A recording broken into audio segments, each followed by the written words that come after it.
तो कोरोना महामारी के बीच आज प्रधानमंत्री नरेंद्र मोदी मन की बात कार्यक्रम से देश को संबोधित करने वाले हैं। 1 मिनट में पूरी खबर आपको दिखा दूं।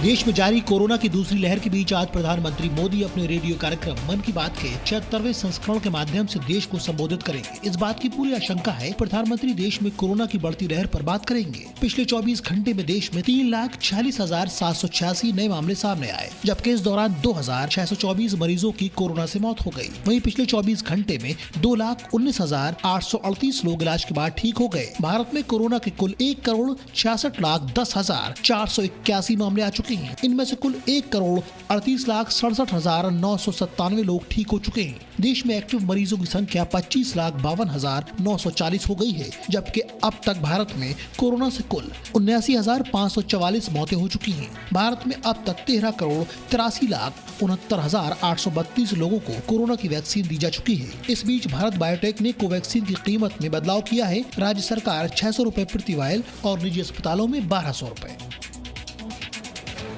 शनिवार को प्रधानमंत्री ने कोरोना महामारी को लेकर एक अहम बैठक की, जिसमें कुछ महत्वपूर्ण फैसले लिए गए। देश में कोरोना से निपटने के लिए शनिवार को प्रधानमंत्री नरेंद्र मोदी ने एक अहम बैठक बुलाई। इस बैठक में वैक्सीन और ऑक्सीजन की उपलब्धता पर गंभीर चर्चा हुई और कुछ महत्वपूर्ण फैसले भी लिए गए। बैठक में प्रधानमंत्री ने फैसला किया कि वैक्सीन, ऑक्सीजन और ऑक्सीजन से जुड़े उपकरणों के आयात पर बेसिक कस्टम ड्यूटी और हेल्थ सेस तत्काल प्रभाव से अगले 3 महीनों के लिए पूरी तरह हटा दिए जाए। अस्पतालों में मेडिकल ग्रेड ऑक्सीजन की सप्लाई में वृद्धि की तत्काल आवश्यकता है और साथ ही घर और अस्पताल में मरीजों की जरूरत को पूरा करने के लिए ऑक्सीजन से जुड़े उपकरणों की भी बेहद आवश्यकता है। ऑक्सीजन और मेडिकल सप्लाई की उपलब्धता सुनिश्चित करने के लिए सभी मंत्रालय मिलकर काम करें। राजस्व विभाग ऑक्सीजन और ऑक्सीजन से जुड़े उत्पादों को क्लियरेंस देने के लिए तत्काल फैसला करें।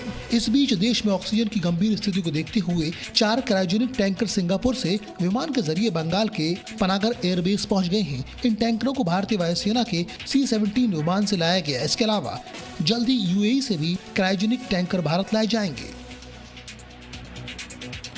दिल्ली में ऑक्सीजन की कमी को लेकर मुख्यमंत्री अरविंद केजरीवाल ने दूसरे राज्यों से मदद मांगी है। दिल्ली में ऑक्सीजन की कमी को पूरा करने के लिए अब सीएम अरविंद केजरीवाल ने दूसरे राज्यों से मदद मांगी है। मुख्यमंत्री अरविंद केजरीवाल ने एक ट्वीट कर सभी मुख्यमंत्रियों से अनुरोध किया है। मैं सभी सीएम को पत्र लिखकर अनुरोध कर रहा हूं कि अगर आपके पास अतिरिक्त ऑक्सीजन है तो वो दिल्ली को प्रदान करें। हालांकि केंद्रीय सरकार भी हमारी मदद कर रहा है, लेकिन कोरोना की गंभीरता ऐसी है कि सभी उपलब्ध संसाधन अपर्याप्त साबित हो रहे हैं। वहीं दूसरी ओर केंद्रीय स्वास्थ्य मंत्री डॉक्टर हर्षवर्धन ने दावा किया कि केंद्र सरकार दिल्ली को कोटे से ज्यादा ऑक्सीजन सप्लाई कर रही है, लेकिन उसे बांटने का काम दिल्ली सरकार का है।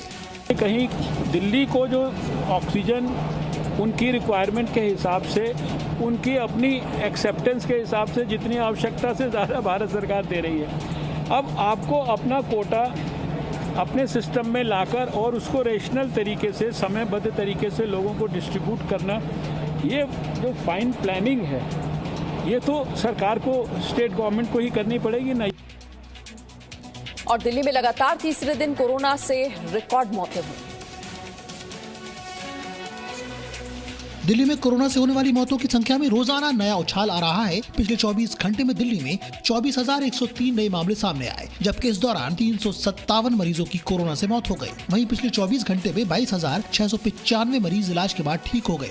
दिल्ली में कोरोना के कुल 10,04,782 मामले सामने आ चुके हैं, जबकि एक्टिव मरीजों की संख्या 93,080 हो गई है। दिल्ली में कोरोना से कुल 13,898 लोगों की मौत हो चुकी है। पिछले 24 घंटे में 75,702 टेस्ट किए गए हैं। अब तक दिल्ली में कुल 1,67,05,947 लोगों का टेस्ट किया जा चुका है। दिल्ली में कोरोना महामारी को देखते हुए दक्षिणी दिल्ली के Sardar Patel Covid care centre को केंद्र सरकार ने ITBP को सौंप दिया है। स्वास्थ्य मंत्री डॉक्टर हर्षवर्धन ने इस अस्पताल का मुआयना करते हुए कहा कि फिलहाल पहले चरण में ऑक्सीजन सपोर्ट सिस्टम वाले 500 बेड खोले जा रहे हैं। यहाँ पर मरीजों के लिए कुल 2,000 बेड उपलब्ध कराए जाएंगे। ITBP के और पैरामेडिकल स्टाफ आज यहाँ पहुँच जाएंगे। और महाराष्ट्र में कोरोना के मरीजों की संख्या में कोई कमी अभी भी दिखाई नहीं दे रही। महाराष्ट्र में कोरोना के मरीजों की गिनती लगातार बढ़ती जा रही है। पिछले 24 घंटे में महाराष्ट्र में 67,160 नए मामले सामने आए, जबकि इस दौरान 676 मरीजों की कोरोना से मौत हो गई। वहीं पिछले 24 घंटे में 63,818 मरीज इलाज के बाद ठीक हो गए। महाराष्ट्र में कोरोना के कुल 42,28,836 मामले सामने आ चुके हैं। इनमें से 34,68,610 लोग इलाज के बाद ठीक हो चुके हैं। महाराष्ट्र में एक्टिव मरीजों की संख्या 6,94,480 पहुंच गई है। राज्य में कोरोना से कुल 63,928 लोगों की मौत हो चुकी है। वहीं बात अगर मुंबई की करें तो मुंबई में 24 घंटे में 5,867 नए मामले सामने आए, जबकि इस दौरान 71 मरीजों की कोरोना से मौत हो गई। अकेले मुंबई में कोरोना के 6,22,146 मामले सामने आ चुके हैं, जबकि कोरोना से मुंबई में कुल 12,726 लोगों की मौत हो चुकी है। इस बीच महाराष्ट्र के यवतमाल में 7 लोगों की सैनिटाइजर पीने से मौत हो गई। दरअसल इन लोगों ने शराब के ठेके के बंद होने की वजह से अल्कोहल बेस्ड सैनिटाइजर पी लिया। कोरोना काल में लोगों की मदद करने वाले कई लोग ऐसे हैं, लेकिन मुंबई में एक शख्स ने पुलिस वालों की मदद के लिए अनोखी पहल की है। कोरोना की दूसरी लहर ने महाराष्ट्र में सबसे ज्यादा तबाही मचाई है। मजबूरन सरकार को लॉकडाउन लगाना पड़ा, लेकिन इस लॉकडाउन का सबसे ज्यादा खामियाजा ड्यूटी पर तैनात पुलिस वालों को भी भुगतना पड़ रहा है। लॉकडाउन के कारण उन्हें खाने पीने से लेकर कई और चीजों की दिक्कतें हो रही है, लेकिन इस मुश्किल से राहत दिलाने के लिए पुलिस को वैनिटी वैन्स मिल गई है। मुंबई पुलिस के लिए ये सहूलियत लाने वाले केतन रावल हैं। उन्होंने अपनी 12 वैनिटी वैन्स मुंबई पुलिस को इस्तेमाल के लिए दे दी है।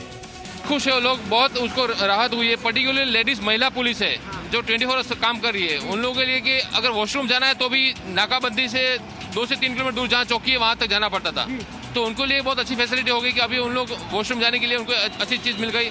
यूनिफॉर्म चेंज करना है तो अंदर जाके यूनिफॉर्म चेंज कर सकते हैं। तो मैंने 3-3 वाला वैन इसीलिए दिया है कि अलग अलग कंपार्टमेंट में लेडीज जेंट्स बैठ सके। वही रीज़न है कि उनको फैसिलिटी पूरी मिल सके। केतन रावल ने अपनी 3 वैनिटी वैन्स डॉक्टर और नर्स के इस्तेमाल के लिए भी दिया है। उत्तर प्रदेश में भी कोरोना के रिकॉर्ड नए मामले सामने आए। उत्तर प्रदेश में कोरोना के नए मामलों की संख्या 38,000 के पार चली गई। पिछले 24 घंटे में यूपी में 38,055 नए मामले सामने आए, जबकि इस बीच 223 लोगों की मौत हो गई। प्रदेश में एक्टिव मरीजों की कुल संख्या 2,88,144 हो गई है। यूपी में अब तक कुल 10,959 लोगों की कोरोना से मौत हो चुकी है, जबकि 7,52,211 लोग इलाज के बाद ठीक हो चुके हैं। यूपी प्रशासन का कहना है कि वो ऑक्सीजन की सप्लाई पर पूरी नजर रखे हुए हैं और उनकी लगातार मॉनिटरिंग की जा रही है। सभी जगह बड़े हॉस्पिटल्स में बड़े कोविड सेंटर्स को प्रायोरिटी दी जा रही है। गवर्नमेंट हॉस्पिटल्स और private medical colleges, government medical colleges को प्रायोरिटी दी जा रही है। रिकॉर्ड 275 मेट्रिक टन जो है हम लोगों ने अपने ड्रग एंड फूड एडमिनिस्ट्रेशन के माध्यम से दिया, जहां 200 मेट्रिक टन से ज्यादा हम नहीं दे पाते थे। उधर यूपी के डिप्टी सीएम दिनेश शर्मा और उनकी पत्नी भी कोरोना संक्रमित हो गए थे, मगर शनिवार को अचानक पत्नी की तबीयत खराब हो गई और उन्हें तुरंत लखनऊ के पीजीआई में भर्ती कराया गया। यूपी में कोरोना महामारी को रोकने के लिए योगी सरकार लगातार रणनीति तैयार कर रही है।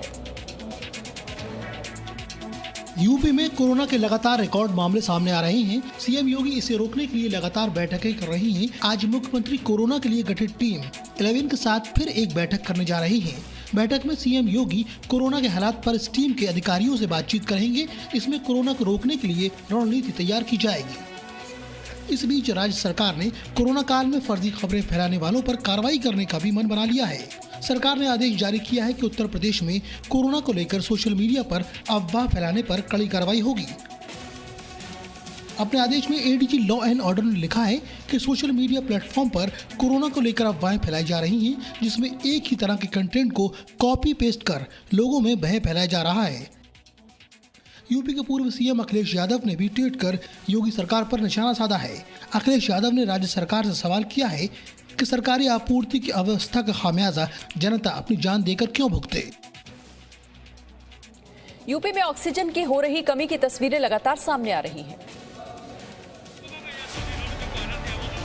उत्तर प्रदेश में कोरोना के बढ़ते मामलों के बीच ऑक्सीजन की कमी की खबरों ने भी जोर पकड़ लिया है। शनिवार को यूपी के बहराइच में ऑक्सीजन के लिए गंभीर मरीजों के परिजनों ने जमकर हंगामा किया। मैं अकेली मम्मी की हेल्प करने की कोशिश कर रही हूँ कि मम्मी मेरी रिकवर हो जाए और मेरे को ऐसे जवाब दे दे कि सीएमओ साहब नहीं दे रहे सिलेंडर। मेरे ऊपर क्या बीतेगी। दूसरी तरफ हम आपको गाजियाबाद के ऑक्सीजन प्लांट की तस्वीरें दिखाते हैं, जहां पूर्व मुख्यमंत्रियों के नाम के पत्थर तो लगे हैं, लेकिन प्लांट काम नहीं कर रहा है।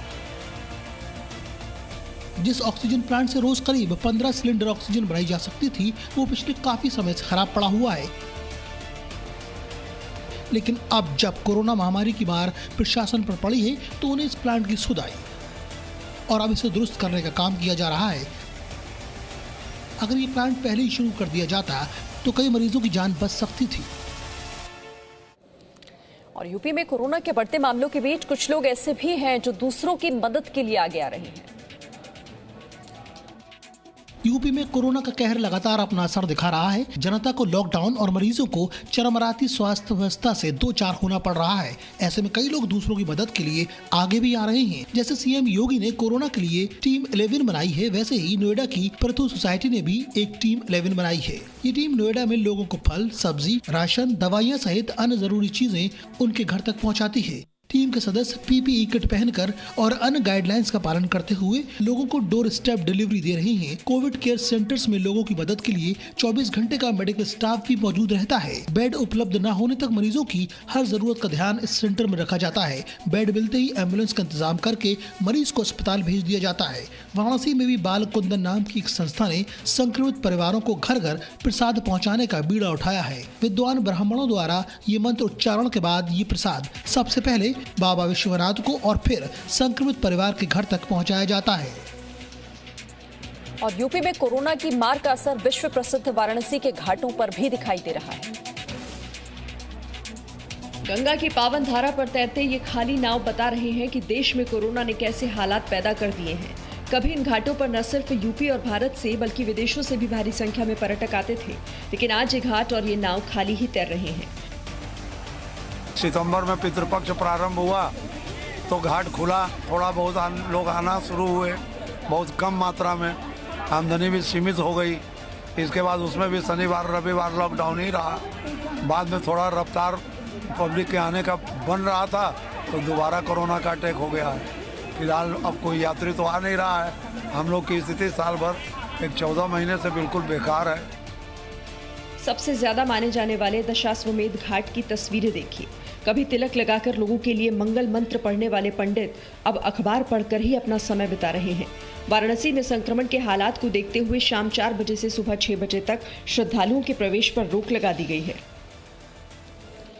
तो कोरोना काल में जहां सब कुछ लगभग ठप चल रहा है, वहीं भव्य राम मंदिर का निर्माण जारी है।